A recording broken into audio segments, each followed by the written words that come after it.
All right, hello, welcome to the Off by One Security stream on Friday, November 22nd. Got a guest today, Foster Nethercott. I'll do a quick introduction of him, give it another moment for folks to join in here. I know it always takes about 30 seconds before people actually start appearing in here. But cool. So if you're with us last week, I had to redo my presentation, the keynote from Hackers Teaching Hackers, because I was unable to get the camera working, but now I've got my camera working because I'm home and it's much easier to control things. Cool story, I know. But this week we've got Foster Nethercott talking about offensive AI, and we'll talk about the definitions between offensive and adversarial, a course he's working on and what he's going to be showing us today. Just a reminder for next week, we've got Hassam coming on to talk about blockchain. So how to audit and even kill blockchains and do all kinds of great stuff. He's done a ton of code review around Solidity contracts and anything having to do with cryptocurrencies and blockchain smart contracts, all that stuff. So that'll be next Friday, just after Thanksgiving, if you celebrate that. But for this week, I'll introduce Foster Nethercott. I'll let him give a background on himself for his professional career. But as far as my relationship with Foster, he is authoring a course for the SANS Institute on offensive AI, which will expand to offensive and adversarial AI. And that, I believe, we're going to be running a beta or alpha of that course early in Q1 or mid Q1 2025. So that will be coming up. He can share a little bit of information about that. But one of the things that he's been working on building with some other folks is a really interesting tool that he'll be demonstrating today. So Foster, you want to give a little background about your professional world? Yeah, absolutely. Thanks for having me on, Steve. So my name is, like you said, Foster Nethercott. I currently have MSISE from SANS. So that was kind of how I fell into the SANS world. I wrote my white paper there on the use of AI to generate novel malware capable of evading traditional security controls. And I think that's kind of how I kind of fell into this role. That prior to going to SANS, I was also teaching the CompTIA suite of certifications. And during that time, I had already kind of started to look into AI and started to toy around with it. And then obviously with Q3 of 2022, with the release of ChatGPT, got very heavily involved in the space, and then kind of fell into this. I think right now I still have the fastest time to completion for the master's degree at SANS at 11 and a half months for the total program. I was rolling a new GX cert about every 11 days during that time. So if you want to cover that a little bit later, I'd love to talk about kind of what my approach and strategy was for taking, the 10 different GX certs and passing all of them with such a limited amount of time. So outside of that, I'm married. I live in Michigan, got a couple of dogs, and, this is, like you said, right in the offensive AI course, and loving it, hating it, doing, all of the things in between, but it's been a great process. Great. I'm going to go ahead and put up Foster's Twitter or X profile. I'll post it to the screen as well, because I know a lot of folks watch from X or Twitter, and this streams typically to LinkedIn, Twitter, and YouTube. And for whatever reason, sometimes comments don't go through right, depending on the platform and the streaming. Elon Musk keeps making changes to the X platform, which sometimes blocks it from being able to stream and all that. So I'll post his socials and stuff as we go through the day or the session, not the day. It's not going to be that long, but cool. So tell us a little bit about what you plan on talking about in the stream. Yeah. So like you said, I'd like to cover a little bit of what I've been working on for the last 5 months. I started writing the offensive AI course. July 5th was the first day that I really kicked off, right after 4th of July there. And so I'd like to kind of talk about what the developments have been so far for writing in the course, and then really diving in on the AI pen test assistant and kind of talking about where the limitations of it currently lie, what the areas that it's really strong in are, and then also where I kind of see this going as we progress and as we're able to refine the tool down. Because, we've been working on it for about a month and a half now, I think is when we started, right after the AI summit in Las Vegas in September. And when I say we, I'm working with the innovation team over at SANS, in specific, Stephen Kalnoski. And I don't have socials for him. So shout out to you, Stephen, if you're watching. I know you said you tried to tune in. So he's been really incredible as a resource writing this, that initially, when I kind of came up with the idea of this AI pen test assistant, I wrote a beta or a proof of concept version of it in Python and said, here's what it's actually capable of. Can we actually, increase the capabilities of this and enhance what it's capable of doing? And they said, absolutely. And he's kind of a JSON and TypeScript guy. So been shifting over to that and kind of helping him with some of the fine tuning and tweaks. And he's kind of the architect behind the actual infrastructure and whole backbone of the code. Cool. What have you seen out there, like in your research around like automated AI tool? I mean, I've seen obviously a lot of college research papers, white papers, seen a lot of people making claims, but I haven't seen too much in the way of proof. Like, what's your experience with the ability, especially on the web app side? It seems to be further along with fingerprinting different sites out there and then actually going through and exploiting. What are your thoughts? It's very difficult from what I'm seeing, and there's other tools out there, right? Like Expo is the one that they're making a lot of claims about their tool, and I don't know if they're false, true, or otherwise. I'm waiting for the tool to actually come out and see if we can get a test of it. But the web app side is definitely much more difficult, and I think I'll try to kind of highlight that with the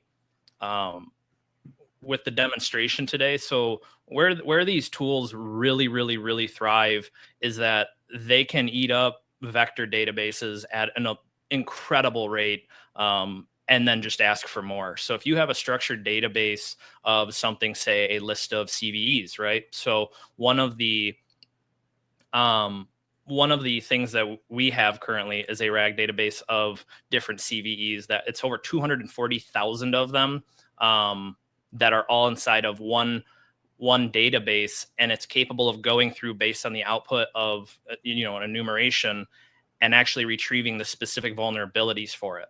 So when dealing with structured databases, it's incredible. I mean, it's an incredible asset to have, and it shortens that pen testing process so much, because I mean, you can use like search exploit and go look for the specific modules that you can use to exploit something, but this is capable of just here it is, like instantaneously, and it's capable of making assertions that, at least where I'm at currently, I wouldn't just automatically jump to.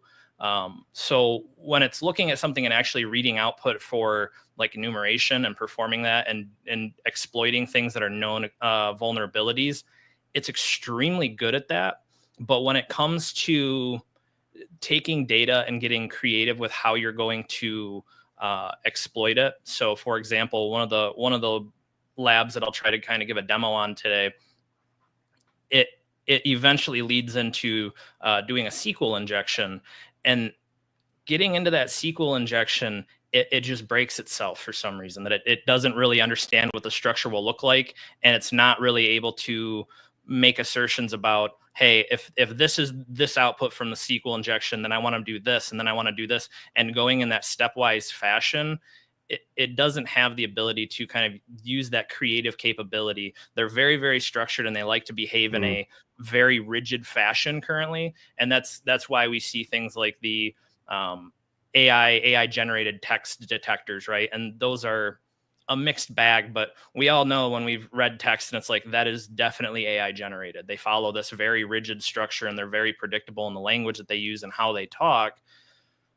And so it's the same thing on the penetration testing side, that you're going to see that it's very, very, very good at things when it comes to rigid stepwise approaches. But when it comes down to things like web app testing, and there's a larger amount of variability that, like, no two web pages are going to be the exact same, and they're going to have the exact same structures to them and the exact same, back end to them or front end. And so they get confused when they're looking at those. So if they have an exact match from something like an exploit database that they can look at, and they can say, hey, this block is vulnerable to this, they can tell you that block would be vulnerable to it. But when it gets into actually exploiting it and understanding the individual infrastructure of that site, it really struggles. So I'm hoping we can kind of move forward with that, but I think that's going to be the biggest hurdle that we're going to face in the future with this.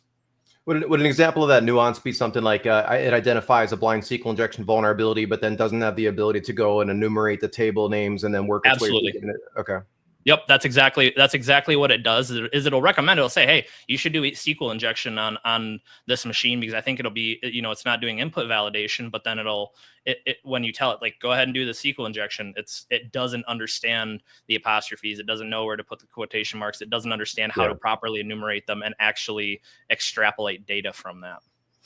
Yeah, I'm sure it'll get there eventually. We're still very early on. Like, I just posted up a link to Google Project Zero, nap time to big sleep. And I talked about that last week. That's more around binary exploitation and memory corruption bugs. But, it's interesting to go through a company as well-funded and as talented as Google Project Zero, going through and then coming up and saying, it's not going to replace us anytime soon. There's still so much nuance there, but it is getting better. And I think what they're doing is trying to create a tool that then companies can use before their code goes to release, so they can hopefully find things before it gets out there. But all that automated fuzzing in combination with AI and such is definitely ramping things up, as you would expect.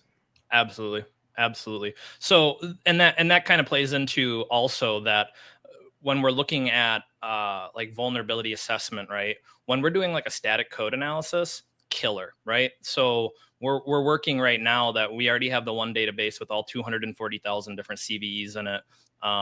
And that's been awesome. And so I'd like to give a little bit of a demo of what that kind of looks like today too. But we're trying to also get the entire exploit database built into this so that it's capable of looking at static code and then doing a full analysis of it and going through and highlighting, hey, this might be vulnerable. And then obviously there's going to be a manual evaluation of that, but it'll also be able to give you references for that. So since it's pulling from this database, it can actually reference, hey, this is the exact thing that I'm referencing. And when you have these databases that it's pulling from, the probability of it hallucinating can be reduced to almost zero if it's properly formatted. So you don't have to worry about it saying like, hey, this is vulnerable to, input validation. It's like, or it's not performing input validation. And you're like, yes, it is. It won't do that. So that's one of the really exciting components of where I think this is going. But like you said, when we get into a more dynamic nature with like fuzzing and stuff, it just struggles. It's such a dynamic task. Yeah. It's interesting too, like after talking to some companies or even consultants who are trying to employ some kind of automated red teaming or pen testing or continuous, whatever you want to call it, there are a lot of fears around, doing low level things like scanning and all that, fine, but letting something automated go and potentially attack targets, sending the wrong things, crashing services. There's a lot of legality considerations and regulatory considerations around that. So it'll be curious to see kind of what regulation comes out around the use of these automated tools and working with AI in general. But so on that note, one of the components that we are working very heavily with is the ability to upload ROEs into this tool. So you'll actually be able to upload your ROE document into it. It'll ingest it, and then it'll hold those different rules, right? So that's going to require a lot of testing, obviously. And the other component is that like no two ROE documents are ever the same, right? I'm sure as somebody that's done however many penetration testing engagements, it's like, yes, you're allowed to do this in this one, but then they give you a different, format that it looks totally different in this one. So depending on where you're at, I guarantee that everybody has a different kind of template of what their ROEs look like and the verbiage that they use. And so we're going to have a lot of dynamic testing that we want to do around that. But the thing that I like to highlight with people is that they're like, oh my gosh, like this is going to take over for penetration testing. It's over. We won't need pen testers anymore. No, it's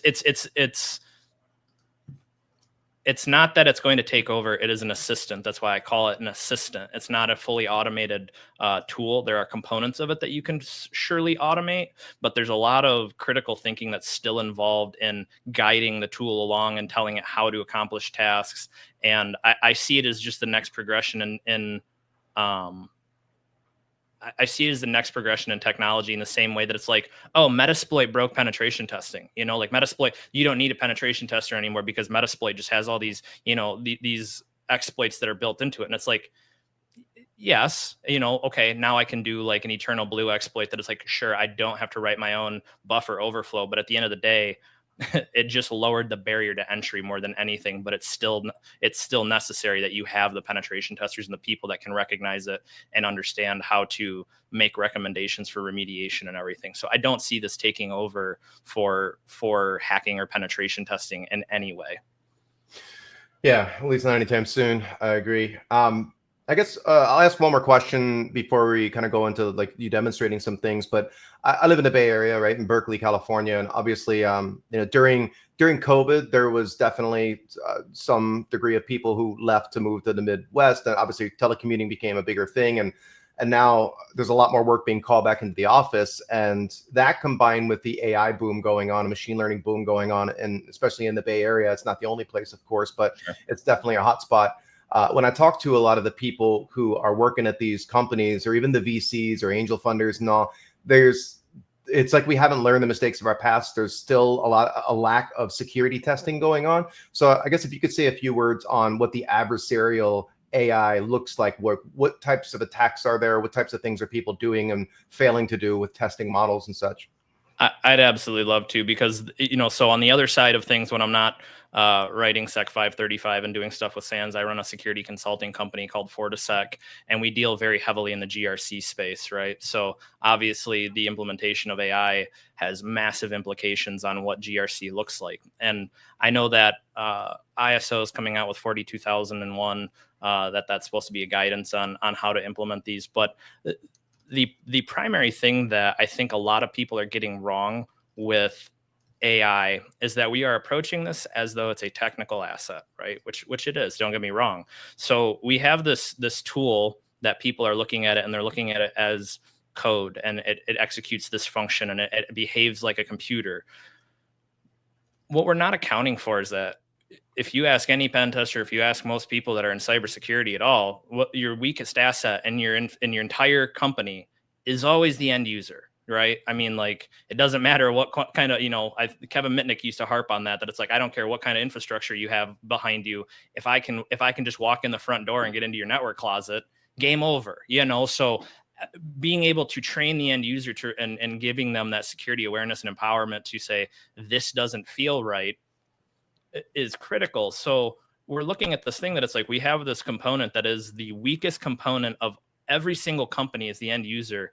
And now we're implementing a technical component that has both technical security flaws, but also emulates that end user. So we have a component that it's like, not only is it a technical component, but it's also acting as a person. So it's this weird bridge hybrid that we're not talking about. So it's like, when I talk about in the course, how we go about like security bypasses with getting past some of these security controls with these large language models, you'll recognize a lot of it that it's like, these are the exact same tactics that I use when I'm going to socially engineer somebody, right? We have like fear tactics, and obviously we don't want to do that in penetration testing, but it's like, you look through it and it's like, that's exactly what I would do. I'm talking to this thing like a person. And so I don't think we're accounting for that. So we're implementing this tool into our infrastructure that behaves like a human and a technical component. So we have a twofold attack surface, and then we're giving it access to a lot of different infrastructure because we don't know what it looks like to actually secure these models, right? So I've already seen some reports of like hospitals that implement AI into it, and it's like, oh, you can go talk to this AI assistant and it'll tell you about your medical chart, or it'll talk to you about this stuff, and it's like, perfect. Now I have this bot that it's like, it has all of my medical data, and it is not, we have no idea how this tool even works. And this is the other thing that is really interesting about AI, is that a lot of the programs that we had before this, it was like very predictable how something was going to behave, right? I mean, I think about like, print hello world, or like basic if then or if else statements that we could always say, like, this is the predictable outcome of doing this action. AI is totally different, that it's entirely non-determinate, meaning that you could enter the same prompt into ChatGPT or 11 Labs or any of these LLMs, enter the exact same thing, and the output that you're going to get is going to be different 100 out of 100 times. So it's going to consistently act in a unpredictable behavior to some component. And if you ask a lot of these AI researchers or these AI developers, it's a black box. I mean, it's like black magic that they're like, we don't know how it works. It's just a bunch of really crazy math, but we can't always tell you exactly like, hey, this is why it did this very specific thing. Yep. So it's very hard to secure something that you don't understand, right? I mean, the core component of penetration testing and cybersecurity in general is that we have to understand what it is that these attackers are going to do and how this thing is going to behave in order to be able to secure it properly. But we can't understand this component. So how do you ensure that that is properly secured? And I don't think that we can entirely. So I think we have to be very, very, very careful in what we allow this tool access to. And Dan DeBobian, who's the director of innovation at SANS, has an awesome course that he gives. That's like a one day like thing that he's been doing with executives, and he's been traveling all over the United States delivering this course on the safe use of AI. Like talking about, hey, if you're uploading this data into AI, this is how we can actually retrieve it. And this is how this can be abused. And this is what you're actually exposing yourself to. And this is very juvenile in the field because AI is so new. I mean, we're talking about something that is a year old. And with you being so well versed in like the browser exploits, right? How different is it right now from browser exploits from the 90s compared to browser exploits from 2024? Like I see it as the exact same thing where it was like browsers used to be this like niche new subject, and the exploits were a dime a dozen and super easy to discover, or at least much easier than they are now. And you look at what was working back then and it's like, oh my gosh, if only that still worked today. And I think it's going to be the exact same thing with AI, that we're going to realize like we were doing that. That's how we were actually going about securing this. These were the vulnerabilities that were present. That seems so blatantly obvious now, but it's going to take that time and that research and that development to actually get to the point to where we can actually start to establish really good controls around how we should be implementing this and really good guidance. And until that point, I think we're just experiencing a crazy bout of FOMO with every company, that nobody wants to miss out on this, right? Yeah. Everybody has to be on the AI train. Everybody wants to claim everything is AI. We got AI toilets now, so it's like everybody has to get in on this game, but we aren't talking about what the implications of this are going to be. And I really do think we're going to see a reckoning with this, that we'll probably see an exploit that's high 9s to a 10 on CVSS, and it's going to affect a lot of companies that are implementing these LLMs into their infrastructure. Yeah, it's exciting stuff. I last week when I was talking, we mentioned the SQLite vulnerability that Google just discovered with their products, like the first fully automated AI discovered 0 day, and it was a Stack Overflow of all things, which is crazy. I also talked a little bit about like on the good side, I gave an example of like the ontological use case where if you're seeing a cardiologist for a heart palpitation, and they can, instead of one doctor diagnosing you, they can feed it into these LLMs with tens of thousands of doctors and millions of patient results. And if the data is accurate, don't you feel a lot more confident about the diagnosis being given to you? But on the flip side, obviously, if someone's poisoning that and you get the wrong data and return back, the safeguards around that are quite challenging. They had, I mean, similar on that note, I mean, they had a mammogram result for some breast tissue that they found breast cancer 4 years earlier than what they would be capable of doing by examining it with the human eye. And that was on a patient, and it proved to be, actual breast cancer. So, I mean, like you said, the implications of this on the health realm are going to be, I think, really incredible, but there's some real danger there with the poisoning. Brandon's asking, are you planning on turning this into a web service or app or plugin, or is it going to be something open source or available publicly in the future? Yeah, that's an awesome question. So, my username is Open Source Tactician. This is my company. I'm a Linus Torvalds of sort. That I mean, I don't want to compare myself to him, but I adopt a very similar mentality that, like open source all the things for the greater good, at least on my front, that I would like to open source everything to just try to create the best tool that we can.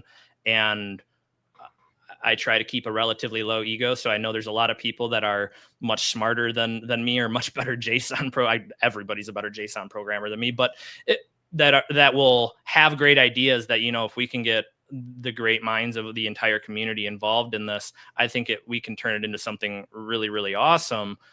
So I would love to open source it. There are components of it that have to be considered. First off, that there's been some pretty significant R&D that has gone into the development of this by not me. That SANS has been generous enough to allow us the resources and the paid time and the employees to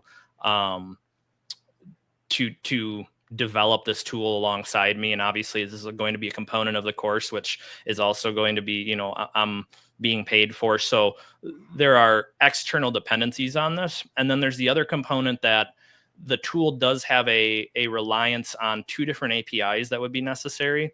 The first API is just an OpenAI API. So whatever you decide that you want to use, you just have to have that. And now I can tell you that the cost of that for the end user, it's like pennies on the dollar. I played with this tool for like 8 hours the other day, and I think it cost me $3.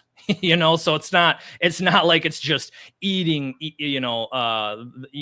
money here. But the one that's going to be really difficult is that the database where we're hosting this database is a place called Pinecone, and it's not public. And that also requires an API key. So I'm not sure what it will look like to distribute access to that tool to individuals, or how we would go about licensing the API key to them, because it's a privately hosted database. So I don't know if we'll just open source, like, hey, this is, if you want to create your own database, this is how you go do it.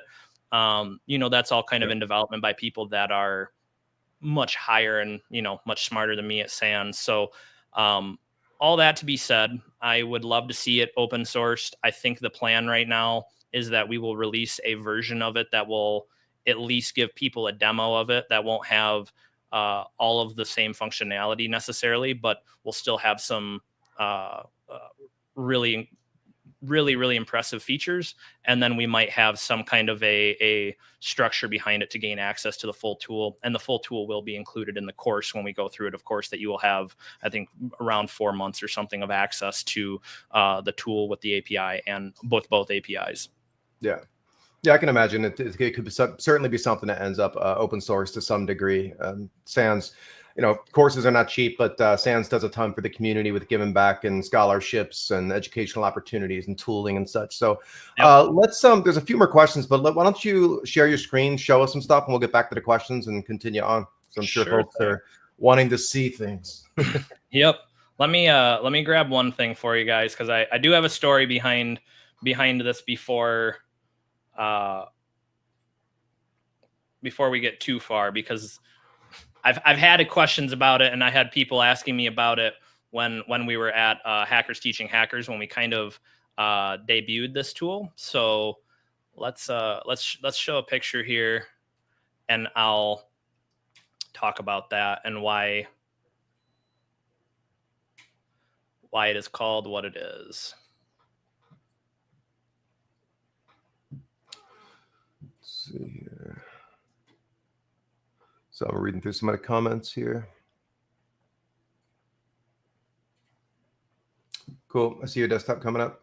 All right.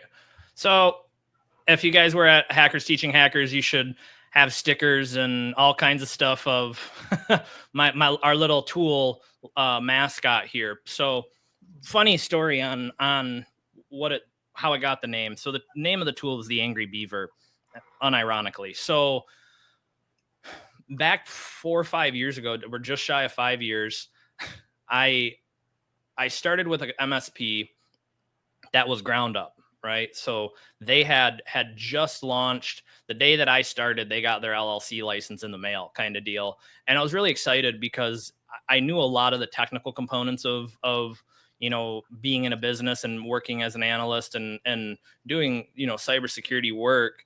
But I had never been a part of actually building something from the ground up and learning the business acumen and the business component of it. So really excited to start for this company. And it became apparent on the first day that the technical prowess of of the gentleman running the company was not quite what we what I had thought it was. That he had been telling me, oh, I've been CTO for 25 years at such and such company, and I was CIO over here, and I have all this crazy experience. And I'm like, oh, like that'll be cool because I'll get to, learn all these technical components and get to learn all this really awesome material. And was really excited.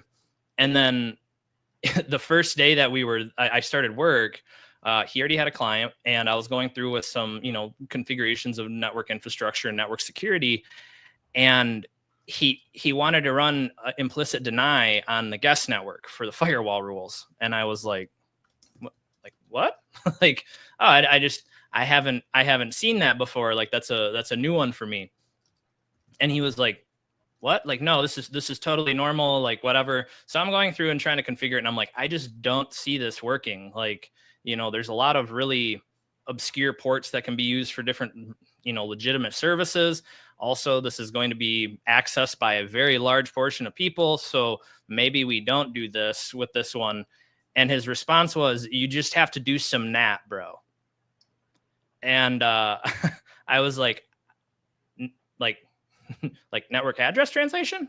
Like, yeah, like you don't know what NAT is? And I'm like, no, I worked as a network engineer. Like I have intimate understanding of what NAT means, but I don't know that has anything to do with the firewall rules. And he's like, if I, and he kind of gaslit me in it that, well, if I have to explain this to you, maybe you're not the right person for this job. And I'm like, oh, okay. Like we'll get it figured out.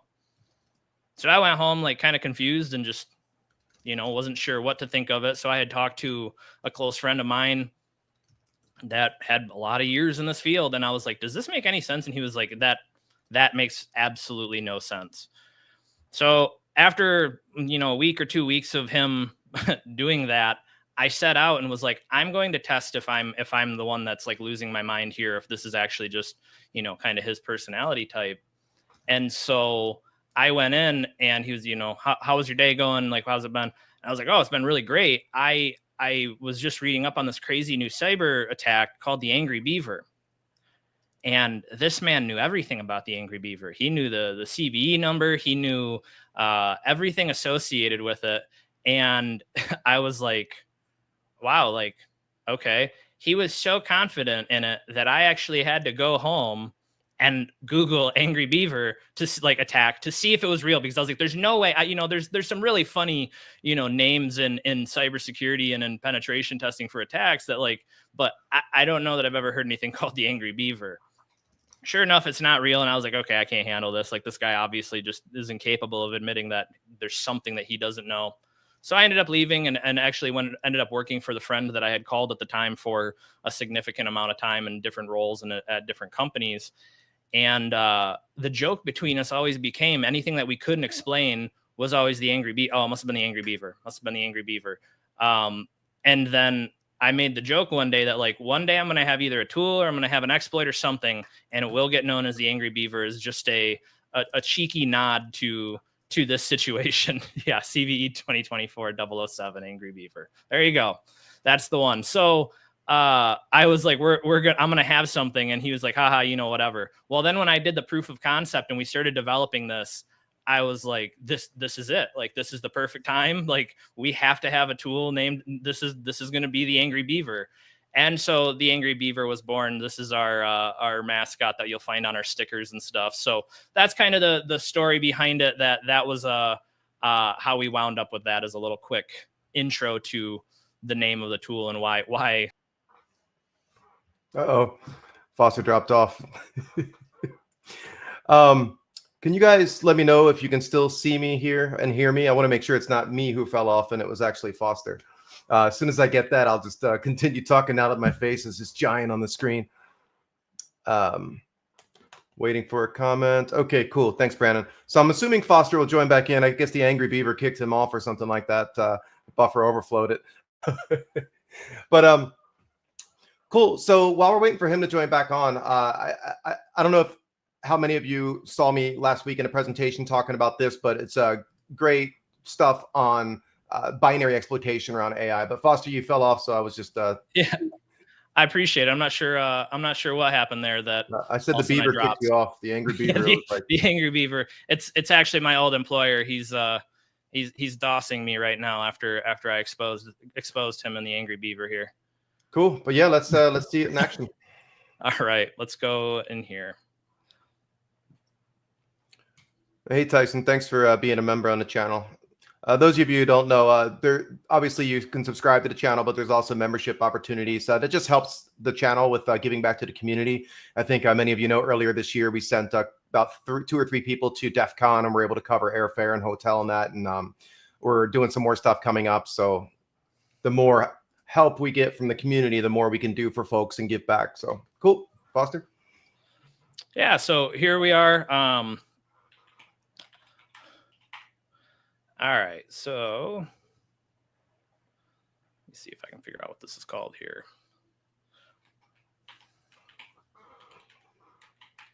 I think that's it.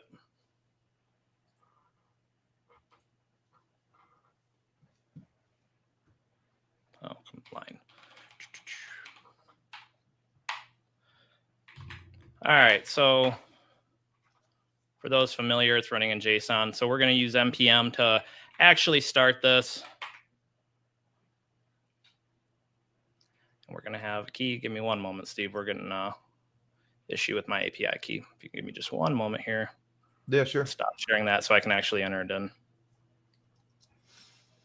Yeah, well, Foster's doing that. Just a reminder, next Friday after Thanksgiving, we've got Hassam talking about blockchain and how to like attack those, which is really cool stuff. I mentioned a couple weeks ago, a good friend of mine here in Berkeley, acquaintance, found a $2 million bounty in a Japanese DeFi token. And, you know, there's still just so much money out there, which is pretty fascinating in that realm, especially when you compare it to binary exploitation bounties and the, you know, in comparison to low amounts of money that you get for that. The week or two after, we've got Philip Wiley coming on as well. He's going to be talking about, I get a lot of questions on Discord and also during the chat on those who want to get into this industry, whether it be malware analysis or pen testing or vulnerability research. And he's got a lot of experience there. So he'll be on talking about that, which is great. Let's see here. Tyson, no,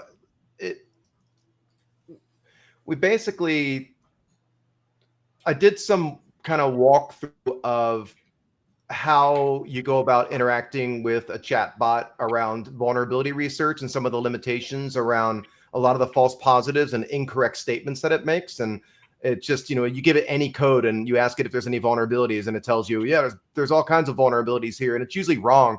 So you got to kind of massage it and go about a certain way to get the right results to it. And that's a combination of giving it context around the callers to the function in question and the callees, like what functions that's calling, and then arguing with it around the logic code and letting it know, hey, that's an incorrect statement you're making. This code is actually already patched here. And you're basically teaching the model. So that's kind of what put me off and got me focusing more on working with my own model around binary diffing. And it's only found 1 0-day so far. And one of the things I explained was it didn't find a 0-day the way I thought it was. And actually, I wasn't even looking for 0 days. I was looking for end-day vulnerabilities, which means Microsoft patches come out, you diff them, you find the delta, you look for the vulnerability, and I was looking for an aid in that. And oddly enough, what it found instead in a code base was, given all the data we trained it with, it found a vulnerability that it had seen before. So it saw unpatched code from all the data we fed it around prior CVEs and patch diffs, and it found a repeating block of code in a new driver that was a 0-day. So that was pretty cool that it turned into that instead of the intended purpose, which was helping out with patch diffing. And then the goal in the future is to work towards weaponization. But that's the really hard part. Finding bugs, finding vulnerabilities is usually the easy part.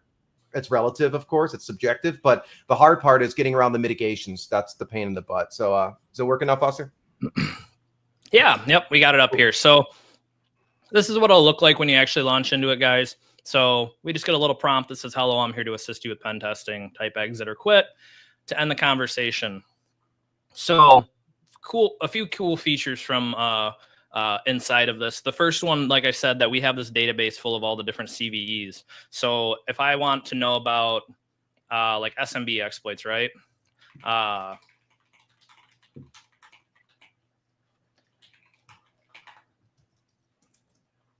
it's going to actually search for the CVEs.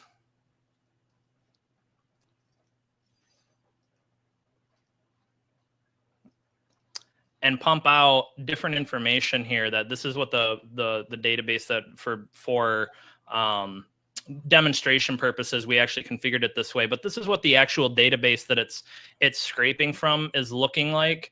That you can see that it has the CVE number, it has the score. We're going to talk about like the attack complexity, the attack vectors, and then it has the actual content on how to exploit it and the different information. So this is the database that it's actually pulling from in order to search for these different vulnerabilities. So if we get into an actual not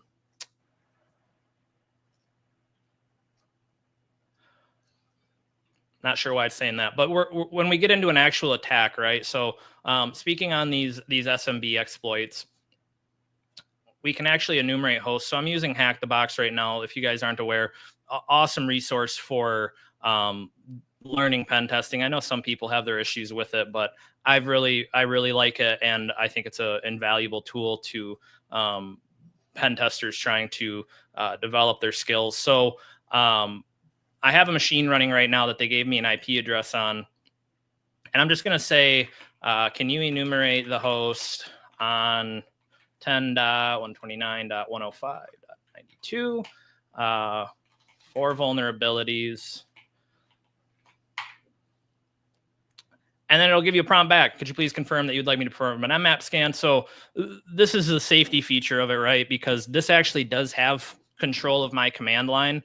So in this current mode that we have it in, we don't want it doing anything dangerous or otherwise. So it's going to confirm with us before taking action that that we actually want to do what we're saying we will. So, and you can actually tell it to use different scripts. So I want it to use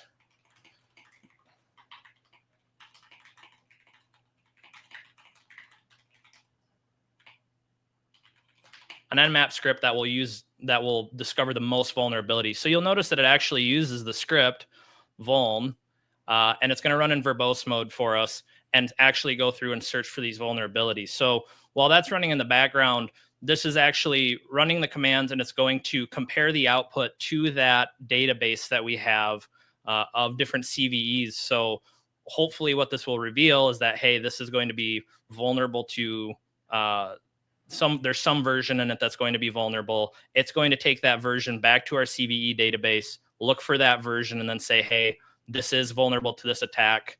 And you can see the stuff coming in right now. And then tell us how to actually exploit that vulnerability.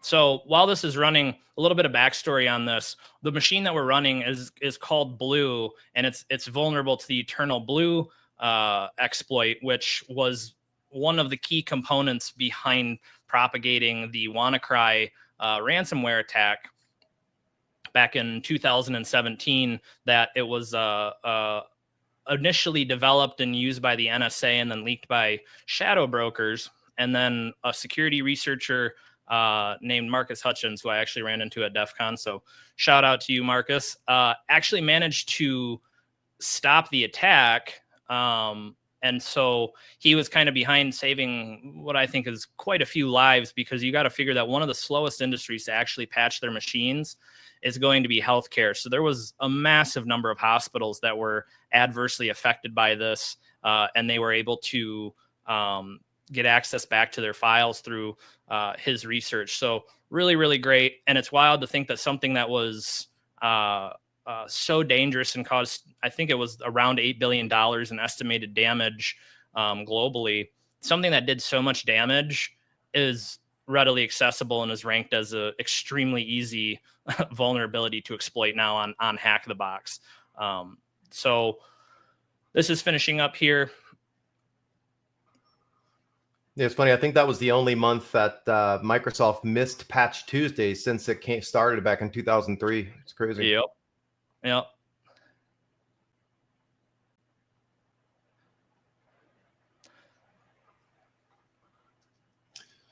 Yeah, good old MF scans always take a long time. Yeah, that is the one thing, guys, is that we already have something that's takes a little bit of time to actually accomplish, and then it's actually being fed to the ChatGPT OpenAI API. So it's going to add a higher latency on top of that for it to process all the data and then spit it out for us. So it does take a little bit. The one component that I'm glad that we were able to adjust is increasing the verbosity of it and actually being able to feed it out in real time, because the issue before was that you were just kind of sitting here and spinning and waiting and hoping that it was actually running and not hung on a process. So with this, obviously we can see that it is actively running. Yeah, while we're waiting, for those of you who joined a couple weeks back, I had Alexander Basholi on, and we were looking at a type confusion vulnerability in Chrome. In fact, we mostly looked at an introduction to JavaScript in V8 for those who aren't familiar, and then a little bit around the particular vulnerability that was exploitable to type confusion. And we were thinking about one of the things we mentioned was shellcode smuggling, and Chrome or Google had patched the ability to use WebAssembly to do shellcode smuggling, make an external call into basically outside of the heap that allows you to JIT, read, write, execute pages. And it was a cool little trick where you could exploit that. It's still a really neat exploit, and I'm sure it's usable and depending on different targets. But Google patched that back sometime earlier this year, mid this year, I think around the summer. So there's an alternative way of using JIT in a different way to still get shellcode execution. But obviously with V8 and Chrome in general, and any project that uses Chromium, it's quite complex now with browser exploitation. But if you guys would be interested in seeing the web assembly shellcode smuggling technique in a future stream, let me know, and we can hopefully set that up. I see, Tyson, you were asking about does the easiness correlate to the weaponization being done by the NSA? I assume if another entity came across this vulnerability, it would not have the same effect. Yes, I think that's kind of a two-part answer. Steve, correct me if I'm wrong. I don't think with a lot of these exploits, I don't think it's the difficulty of executing them that's necessarily the hard part. I think the difficult part is actually discovering them. I mean, that's where the most legwork is going to be, is just the overall discovery. Would you agree with that? Well, actually, I was saying that, the hard part isn't finding bugs. The challenge now is like, 'cause people find vulnerabilities. I'll give you an example. Back in when Microsoft introduced isolated heap and memGC as mitigations into the browser, there were no shortage of use after free and type confusion bugs and other related heap corruption bugs, because Microsoft was patching about 40 to 60 of those browser-based bugs a month. And then when they dropped those mitigations, all of a sudden you couldn't exploit them anymore because they were protected and their techniques break. So the biggest challenge is actually figuring out how to get the planets and stars to align and working around the mitigations. Okay, I would absolutely agree with that. So we have an output. So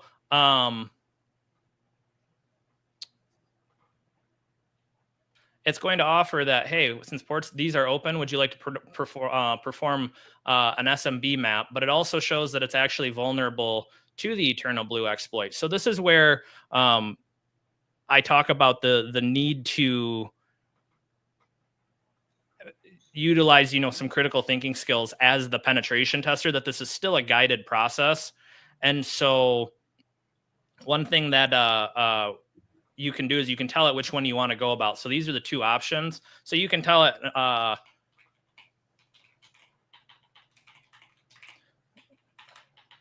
to exploit it using Eternal Blue, and it'll just run the Metasploit command.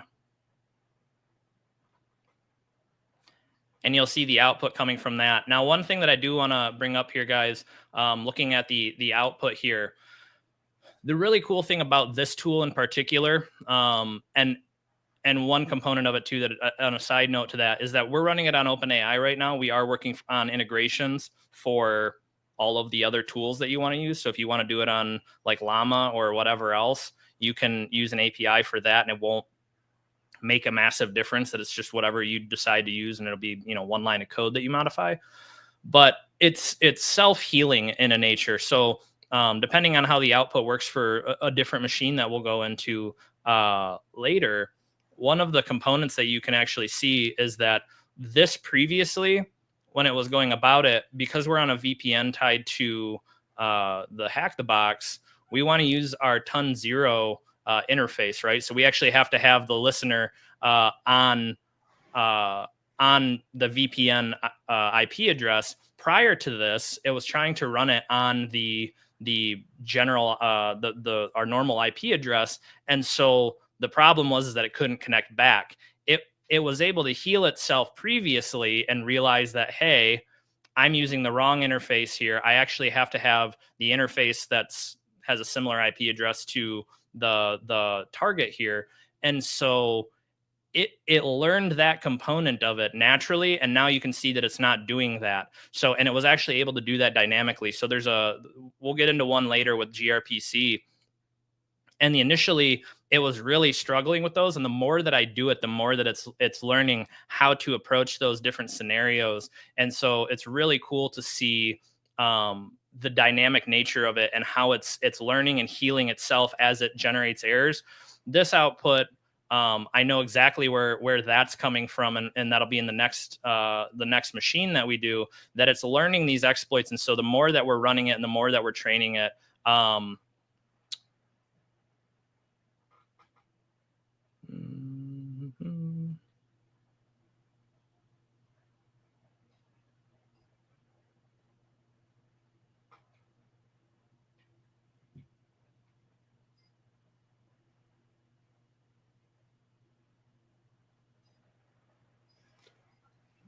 Unsuccessful. again. Huh?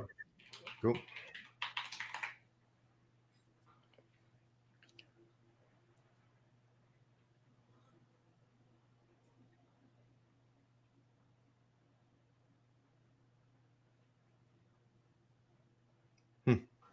So this is kind of the strange part, that you can see that we are already getting past this, that the target is vulnerable, and we'll see up here that it's saying that the target is not vulnerable. So there are dependencies on this, and I know that I was experiencing some network latency issues earlier connecting to hack the box. So that could be a component of it.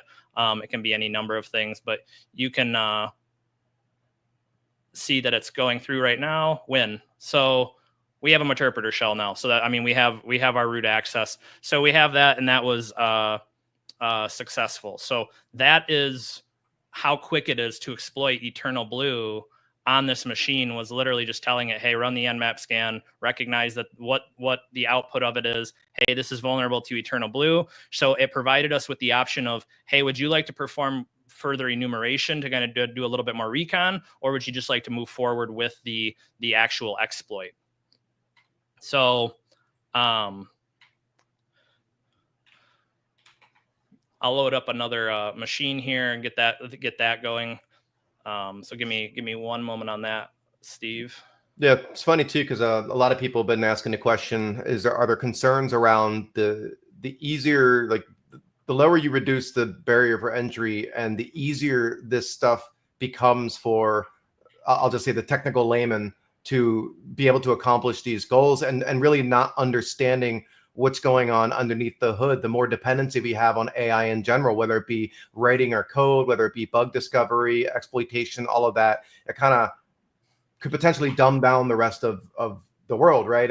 With the dependency there. And so I think that there's always going to be an opportunity for the people worried about this stuff taking over jobs, those who have those deep technical skills, and then don't depend too much, and use it as an aid to make you better at what you're doing and do some automation, but still keeping those technical chops up is going to be something that proves critical. And I think it's going to be lucrative to stay that way as well. Absolutely. And that's what I keep saying, is that this is another tool, right? It's in the same way to me that it's like nmap didn't make hacking like, oh my gosh, it's everybody's now a hacker, right? This has some automation features to it, but you still saw that I had to have a level of technical acumen to recognize that, like, no, we can just go ahead with the exploit on this. So while this will lower the barrier to entry in a lot of things, I think it's twofold. That I think there's a secondary component to this that we might not be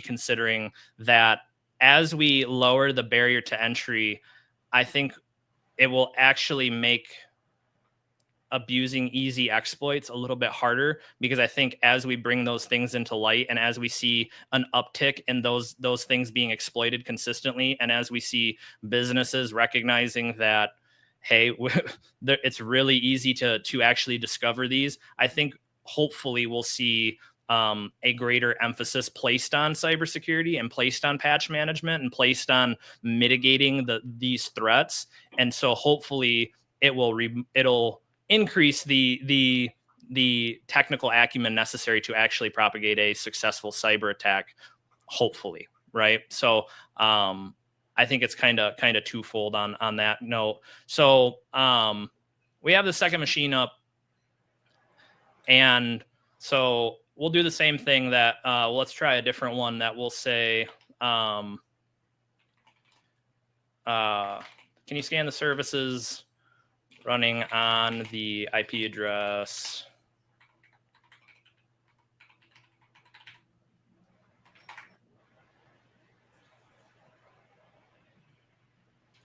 So you can actually tell it, like I said, so this is entirely interactive. So I can tell it if I have any specific options with Nmap that I'd like it to run, I can give it full commands and say, hey, run this. Alternatively, we can also use the command option that will actually run just your command, and it won't send it to the AI assistant. That's cool. I actually like sending it to the AI assistant, because if you make a error in some syntax that, okay, I accidentally fat fingered and added a / or a backslash or some component to it, a lot of times it'll recognize it and say, hey, I think you made a mistake here. This is incorrect, and fix it for you. But you can actually just tell it, run what will provide the fastest results and the most accurate. I don't know if you saw Tyson's question, but it's asking, is this basically RAG on top of ChatGPT, or is it more than that? It is. Yep. That's exactly what it is.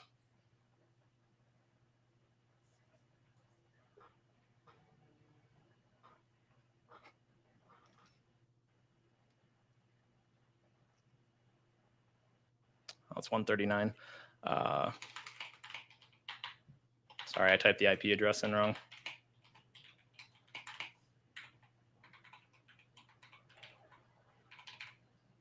Nope, that is right.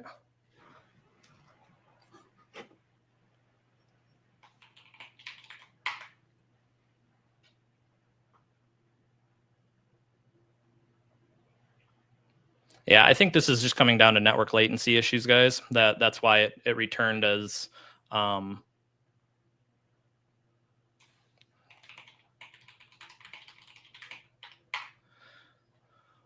or it's just the approach that it's using.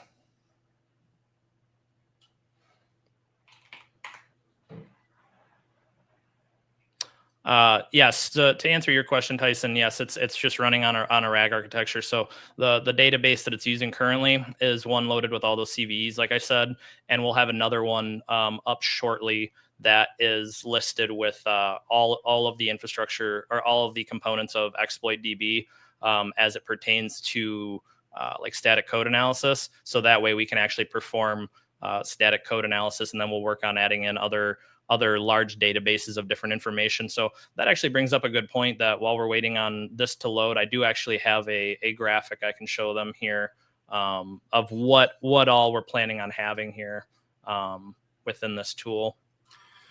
Yeah, I think one of the things students ask in class a lot is, how do I practice this stuff and get better at exploit development? And I always point them towards exploit DB, and I say, up there are going to be tens of thousands of exploits, and a lot of times the vulnerable app is right there next to it. So if you've got all of that in a database, I think that'd be super helpful for someone that says, hey, I'm going to try to find this as a 0 day myself, because I know there's a vulnerability in it, without looking at the answer. But then they can maybe ask, hey, I need a little hint on exploiting this. Like I can't find what FTP command triggers the vulnerability. And it can be like, oh, it's the CWD command, but it doesn't give you any more than you need. So I think it could be a great teaching aid. Absolutely. And that's one of the things that I'll show in the next one when the scan gets done. I'm going to share a different screen here with you that kind of shows what specifically we have in the tool, what's kind of coming up. And I'd love to hear from the chat too, if you think that there's other components of it that you would like to see added in here. I'm always open to, getting other people's opinion on it.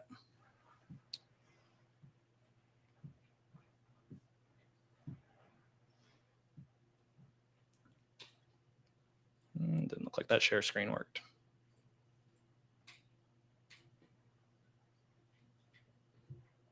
I see it now. Cool. There you go. Cool. All right. So this is kind of like my little mind map of everything that is inside of this. So you can see that and this was the beginning idea, that the chat GPT will ask the end user what they want to do through the command line, and you have a bunch of different options that are going to be your core options of what it's going to be specifically trained on.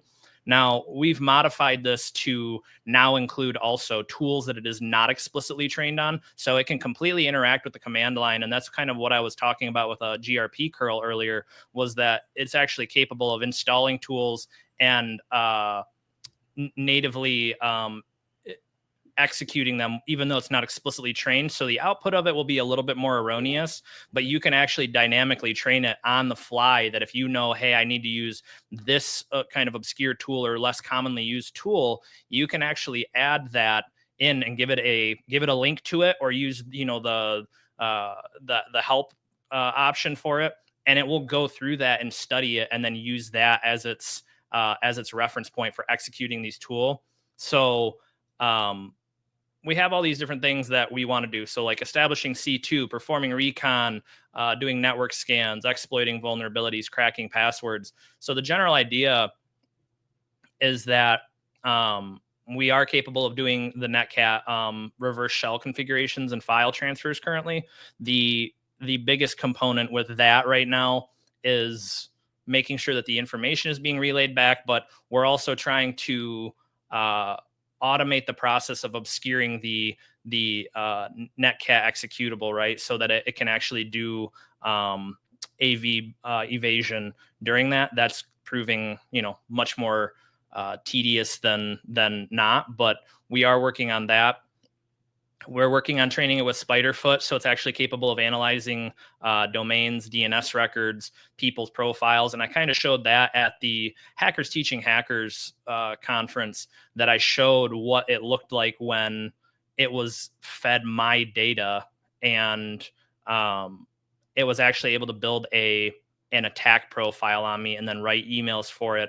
And that was, incredible. So it's being trained on the Spiderfoot component. We're seeing the Nmap, and we can see the actual CVE database that it's being tied to, and that's alongside the Metasploit. So these two are working together, that they're both pulling on that, and it's analyzing it and then automating this component. The big components that I'm excited for is introducing Hashcat and John the Ripper, that we're working on using information that we know, or that it's learning about the target infrastructure or target person, target company, and determining the algorithms, and then building custom word lists based on the target specific information. So if I know that you own off by one security, Steve, it's going to create permutations of that. And so trying to intelligently develop these word lists instead of manually having to go through and do it.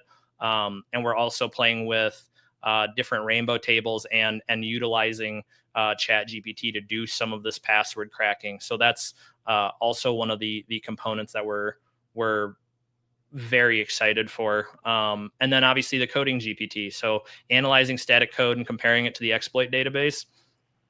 And then this will also tie into actually writing custom malware, similar to what I did for my white paper, that'll be a component of this. So this will also be an option. So all of this is what we're initially moving for the course. After we get done with this, it'll be a lot of refining, and then depending on where we're at, I'd love to move towards some of the more web-based exploits. But like I said, that's going to prove a little bit more difficult.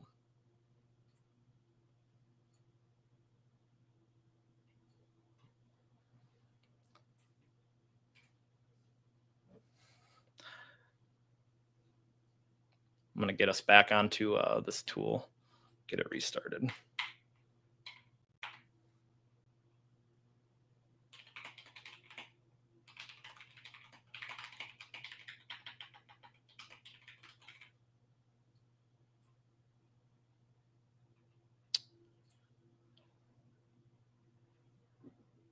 Is Steve still in here, or is it just me now?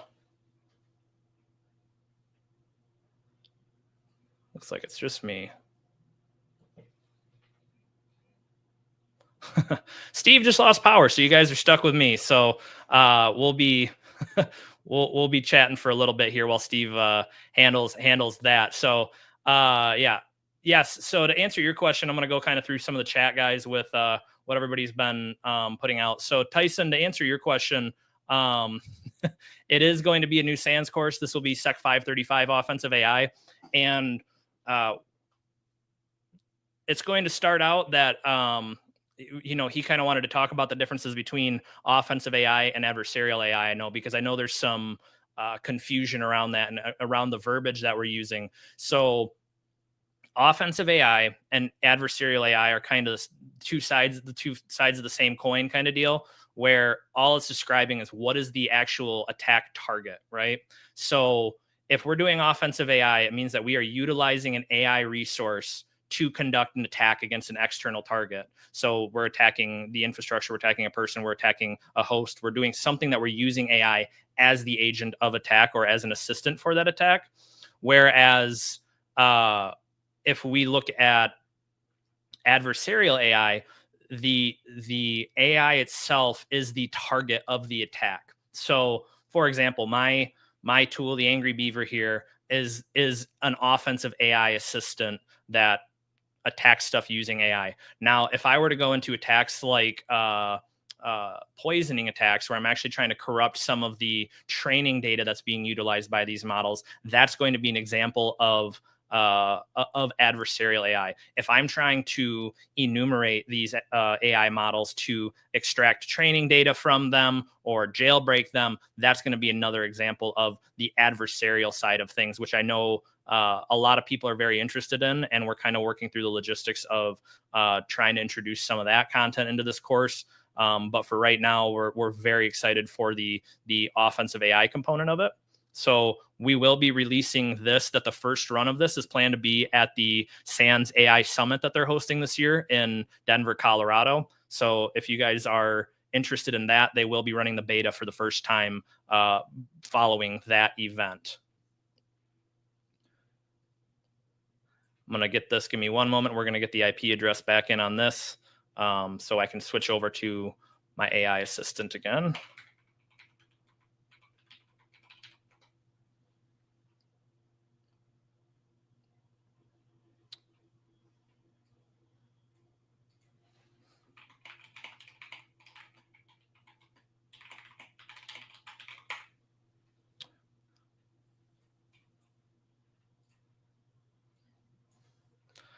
All right. Have you had any jailbreaking? Have you had to do any jailbreaking to perform any of the features you've developed, or features that are any aspects of the attacks due to refusals?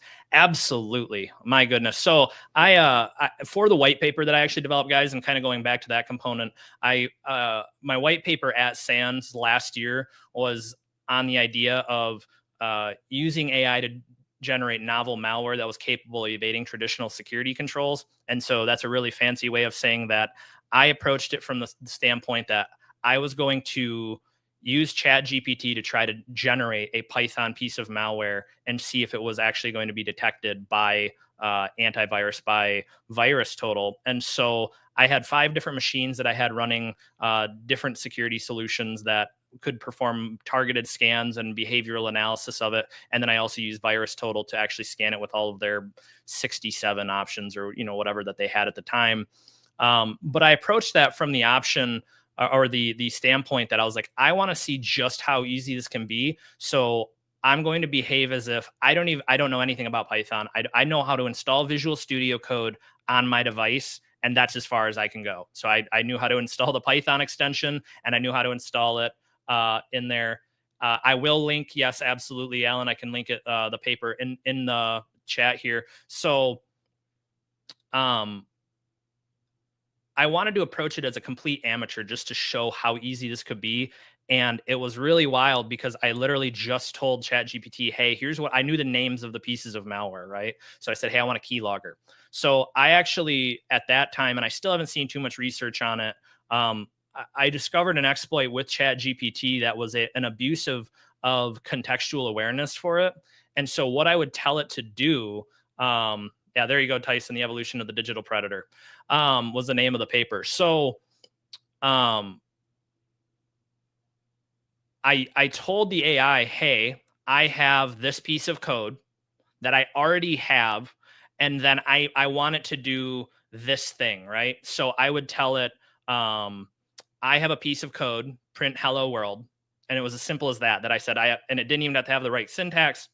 I said, I have this Python program, print hello world, that records keystrokes for me. Can you help me improve it?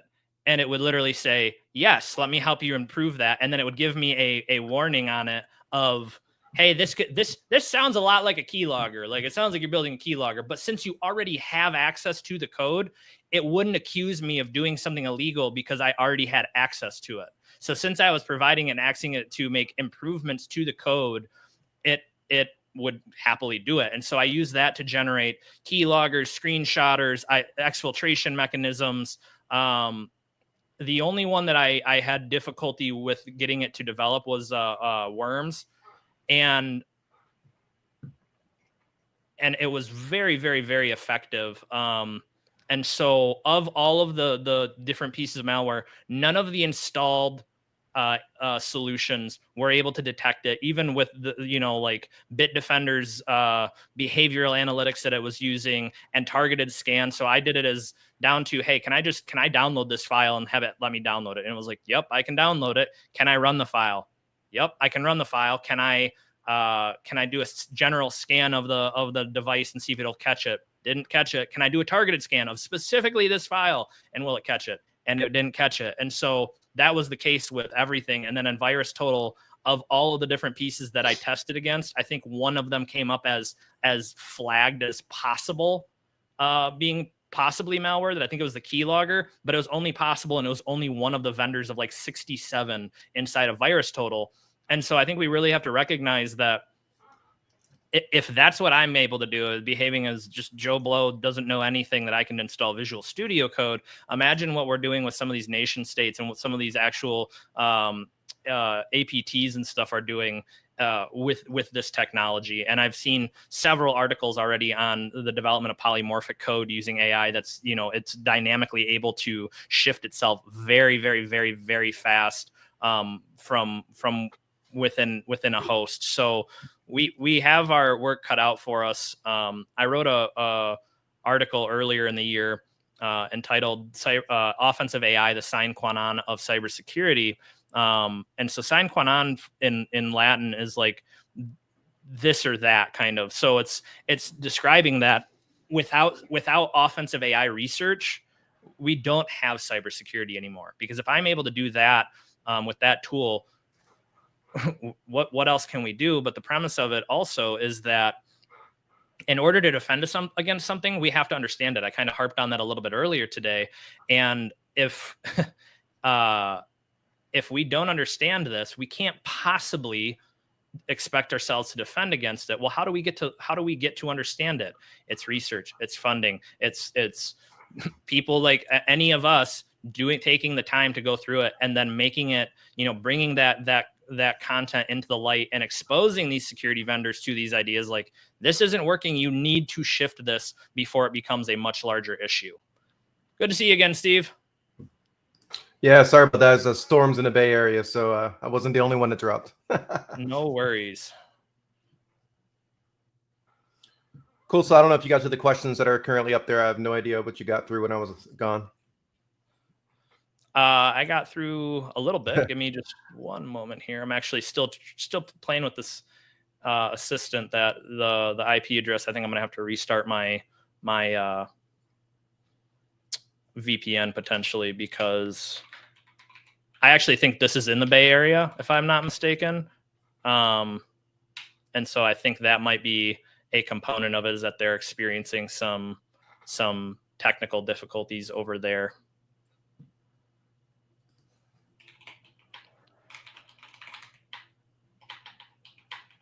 So I was just telling them, we talked a little bit about the difference between offensive AI and adversarial AI. And then we also talked about the paper that I wrote for SANS, and I think that was primarily it, right, guys? I talked about how this is using a RAG database and talked a little bit more about that. Great. Is there more you want to demo, or are you limited? Yeah, I'm working on. I'm waiting on this too. I'm waiting on it to see if it's actually going to let this run now. One more time while Foster's working on that. Just a reminder, next week I just got the description up. So it's Hassam M. Hamed from Halborn Security. It's going to be a workshop or session on exploring consensus-related issues that can disrupt and halt blockchain networks. We'll dive into various consensus attacks and critical bugs that can affect different distributed ledger technologies across multiple ecosystems and tech stacks. So if you're into that type of thing, it's going to be a great stream because he's definitely an expert in that space.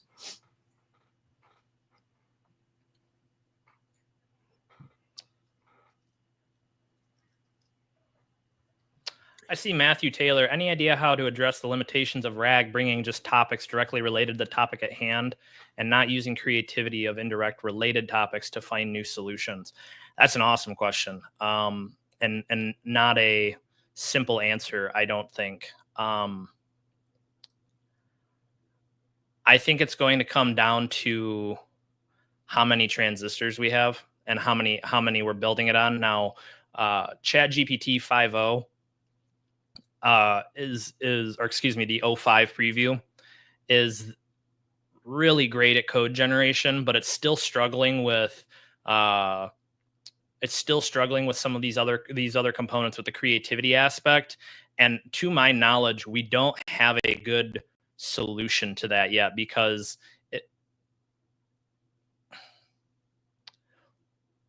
the problem is that we're restricted by the training data that we have. And when we're presented with just information, and this goes back to a much larger issue, and this is a little bit of a rant that I know a lot of people that go through, the education system.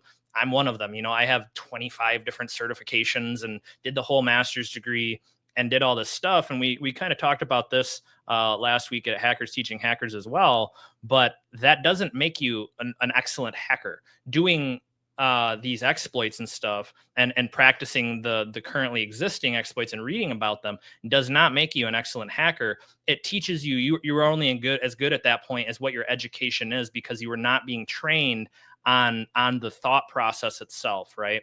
And in the same regard, these AI models are being trained on data that they have all this pre-existing data, and then they're told, hey, extrapolate from this data. And so the problem with that is we're not forcing it to kind of engage in creative thought now. And that's kind of a limitation of some of these models. Now we have different kinds of AI models that I think would be better suited for creative analysis. That, for example, when they're learning how to play chess, right? That system penalizes the AI model based on the decisions that it makes. Obviously, you can't create a database of, I guess you could, but there's I think trillions of possible moves in chess. So you can't know every single move in chess, but what you can do is start to learn specific techniques along with it, and give them rewards for making specific moves. And this is the same model that you'll see when you see some of these models trained on like racing games and stuff. And it'll have tens of thousands of iterations of it driving, and it'll drive into the wall. And then it's like, okay, you got penalized at that point, but we're going to reward the model that made it around this loop, And as it keeps running, it gets trained and it gets more and more points the better that it behaves. And so I think in terms of trying to develop a model that's actually more creative on this front, I think the thing that we're going to have to do is have these models that are trained in that method and not just on the RAG databases, because you're trying to accomplish two different things. You can have access to that RAG database, but we need it to not just be pulling from that, which means that we have to have a very high level of variability with an expected outcome. And it's a very difficult thing to do, and it requires a lot of resources. Does the RAG system ensure that retrieval is restricted based on user permissions? For example, can a user bypass access controls by querying the model with obfuscated or cleverly worded inputs? Potentially. We have done a pretty extensive amount of training or testing on that to see if they can do some jailbreaking or break outside of the limitations of the model or do any kind of like prompt retrieval from it.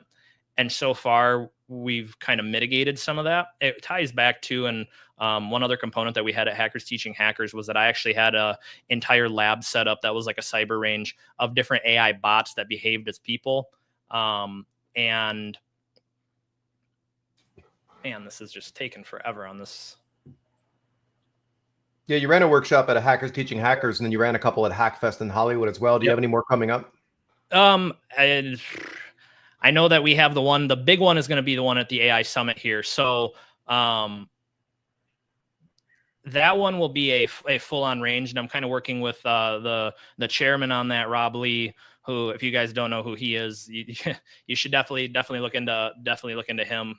They kind of describe him as the godfather of digital forensics, and he's over at SANS, and he's one of the chairmen for that event. And we've been coordinating pretty heavily on building out an entire range for that event that will tie into the workshop. And the idea behind it is that we have these different bots that you'll actually be interacting with, that you're going to get a full profile on them. So you'll have like Emily as the front desk receptionist, that you'll be able to talk to Emily about the job, but you're trying to extract just different information from her by using these social engineering techniques that you can learn. So you're in one of the components that's really cool that I like to kind of highlight is that you can go and try to brute force this, and that's totally fine. And you can write up all your own emails and all your own prompts and attempt to do it that way. But I'll also be teaching how to create email assistants that will actually generate these phishing emails and assist you with that social engineering concept. So you're actually going to be able to upload some of the information that you know about them,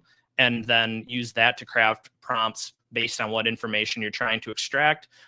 The other component of that too is going to be that we're going to have a deep fake component of it, that you're going to be able to upload deep faked audio to them to try to trick them into disclosing information. And we're also going to have some terminals there. So it's going to kind of simulate that full, it will kind of emulate that full enterprise environment of like, hey, I convinced Emily to let me onto her device, or she gave me her password because she thought that I was the IT guy or whatever, and going about it that way as well. So we're building out that entire range, and we kind of ran the alpha and beta version of that during Hollywood Hackfest and Hackers Teaching Hackers.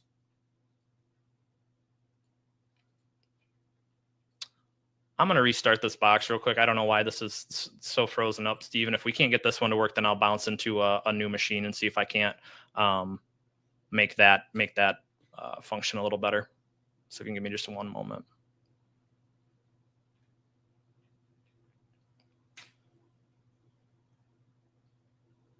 I was speaking to myself on mute. I was saying, okay, cool. Yeah, we can wrap it up here in a bit too as well, seeing how things go. I just posted up the link to the SANS AI Summit as well. If you didn't know, SANS virtual summits are all free, so you can attend them. And sometimes the workshops are you're required to be local in person, just because there's a certain limitation of people that we can have on at once. Sometimes they're available publicly.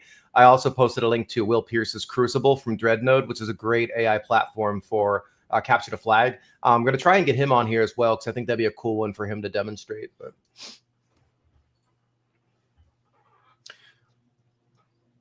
yeah, it's fun. I remember, was it Immersive Labs? I think they came out with the AI chatbot kind of prompt injection game, but it was okay. You could get past like the first 5 levels of challenges just by using emojis and wingdings and stuff like that. So it wasn't too great, but it's still pretty cool. But the Crucible's awesome. It's very challenging too, if you want to really ramp up your skills on that. Yeah, I haven't experimented with that too much, but I've heard really, really good things. There were some really creative participants at the Hackers Teaching Hackers too, that a few of them revealed exploits that I didn't anticipate being there, that they were able to come up with some really creative bypasses to force the bots to reveal some of the information, which, I'm a person that when I build the stuff like the ranges or anything, I fully embrace that kind of hacker mindset of like, I'm never going to tell you how you have to accomplish this. if you can beat it, just beat it. I want to know if that means that there's an exploit that is kind of cheap and you're able to get around it, please let me know and I'll improve it then. But I'm not going to hold that against you for coming up with a more creative solution to this than what I anticipated. So we are making some adjustments for a few different people that came up with really interesting ways to abuse those bots that are similar to like the emojis and the wingdings, and they made some pretty egregious and aggressive threats towards some of these bots, and they were very receptive to it.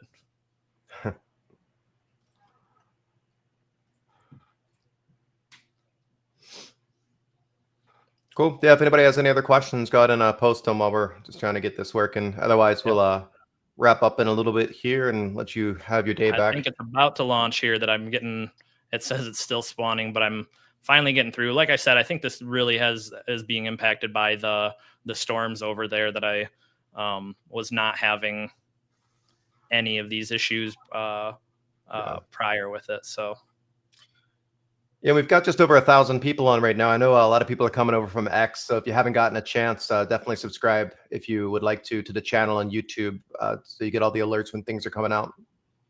Absolutely. And in case anyone's listening and wants to help out, I've got like 3 moderators on Discord who are amazing, but I'm looking for someone to help out with the channel overall. It's a paid position, part-time, doing things like editing videos, bettering the thumbnails, SEO, help with guests and all of that fun stuff. So if you have any interest in doing something like that, reach out to me on Discord. I'll post a Discord link as well. It's an open server with about 2,000 people on it right now. It's a great resource. And I'm up. So let's pull this up and try again here. Why don't we? All right.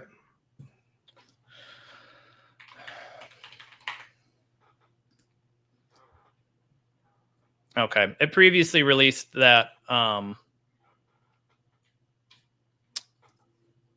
it previously disclosed that it found ports open on 139 and 445. So I'm just going to tell it that so we don't have to go through an entire another Nmap scan. So ports on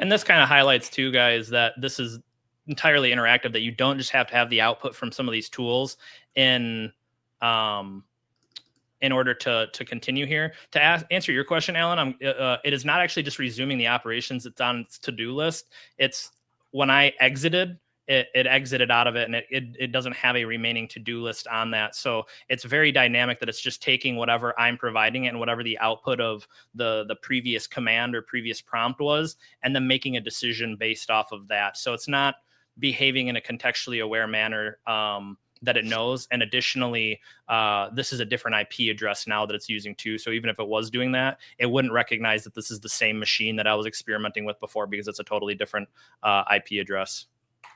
So this highlights the dynamic nature. So it's telling me that since ports 139 and 445 are open and running Samba, we should enumerate the SMB service using SMB map, which sounds great.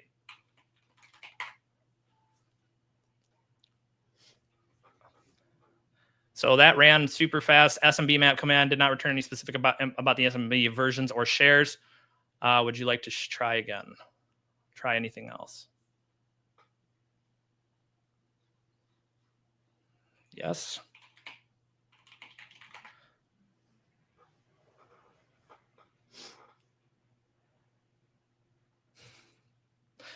All right. Well, usually, guys, again, I'm not sure what's going on with the machines over there on the East Coast with Hack the Box. This usually would return the results that, hey, it's got a I think it was like Samba version 3.0.20 on it that's running, and then that will result in it.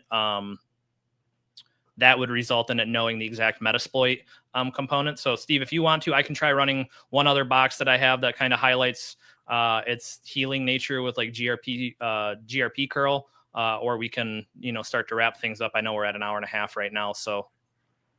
Yeah, if you want to try and it's quick, sure. Otherwise, we can just punt.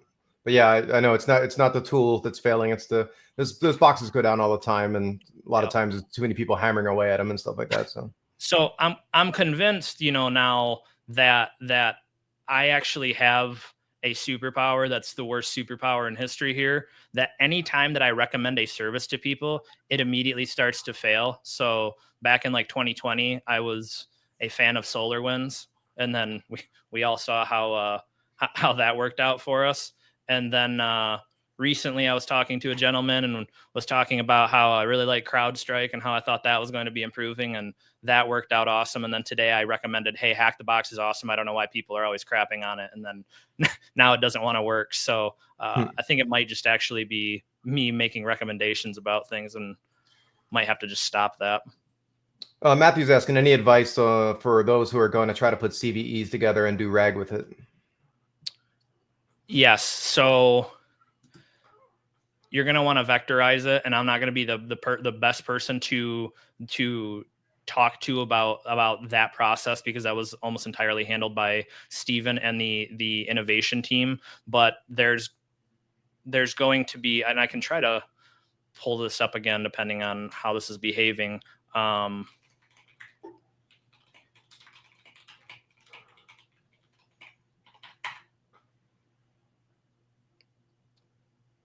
So this is like the format of what we were using. So they're very, very, very structured.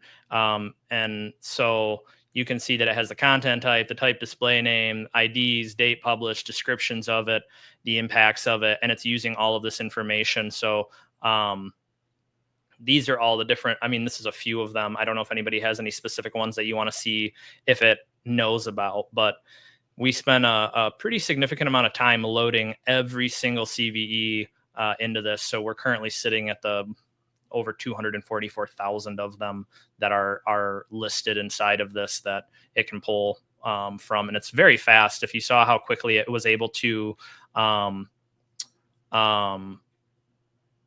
it was very fast able to pull it from the Nmap scan results and queue it from those results and look at the version number and pull it out. So if you're going to do it the fastest way, I would say putting them in a very structured format like this is going to be your key component. Otherwise, like I said, Stephen Kalnoski over in the innovations department is an absolute wizard with this. That some of the innovations that SANS is going through right now, some of their AI implementations, are mind-bending to me. That it absolutely incredible. So he's been kind of spearheading that and has been the primary component, and it's been really, really awesome. So I do have this up now. So let's try this other service and see if it'll actually let me go against this. To save some time, I'm going to tell it that the port is open on this one too, and see if what it'll say. So port.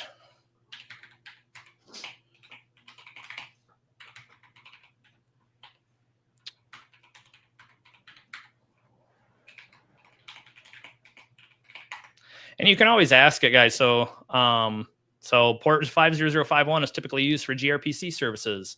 We should enumerate it further using grp curl. Would you like to proceed? Yes.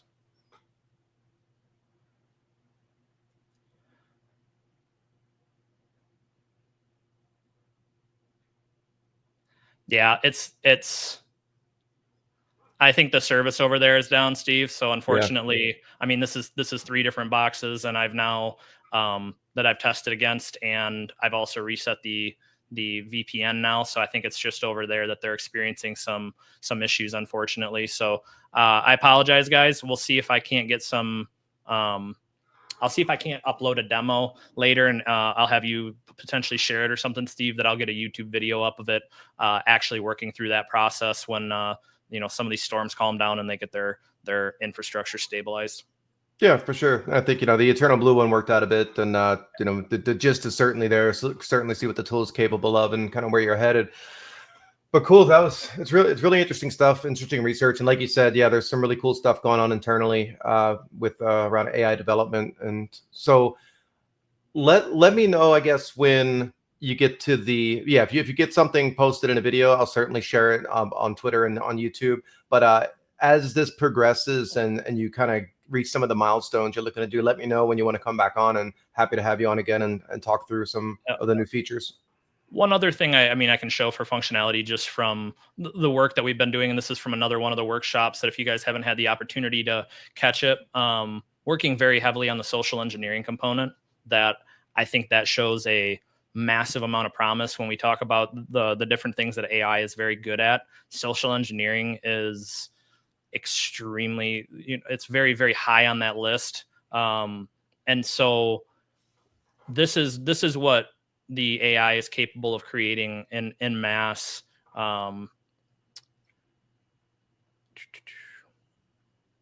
I can find the video or the screen share for it.